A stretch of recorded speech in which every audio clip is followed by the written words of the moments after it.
And for a situation like this, talking head, I think if I film 16:9 and I wanted to reframe for vertical, that's really not an issue.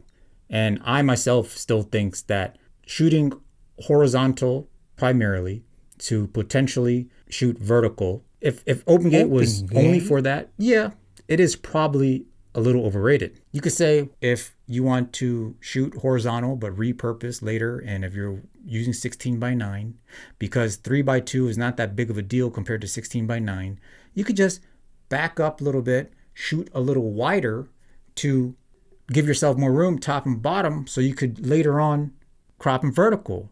But in my opinion, if you're on the field shooting, like let's say a wedding, a lot of times you don't have room to back up. A lot of times you're filming, let's say the first dance, and they have a crowd around the couple. You can't really back up any further than you are. Now, let's say you want to shoot with your prime lenses to make the look more cinematic. You know, you want to have a 35 1.8, a 50 1.8 prime. You're getting the nice bokeh in the background, shooting this wedding couple, beautiful scene. Cinematic. And then they're dancing and you're like, oh crap, I want to make sure that I could deliver a vertical reel for them on Instagram. Also, let me go get my wider lens to make sure I have more headroom, because the couple is going to just stop dancing their first dance for me to go do that.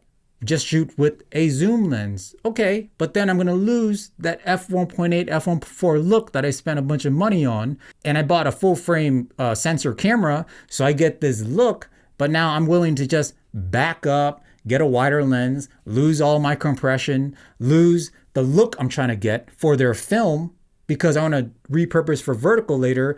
Now my footage, because I backed up or used a wide angle lens, it looks no different than me using a freaking iPhone. Let me show you. When it comes to real world shooting, when you're out on the field, you don't have the option to all of a sudden decide to shoot wider or use a wider lens, sacrificing the image, a more shallow depth of field look, a more dreamy look for whatever it is you're shooting. Cinematic. And you don't always have the space to back up to do that.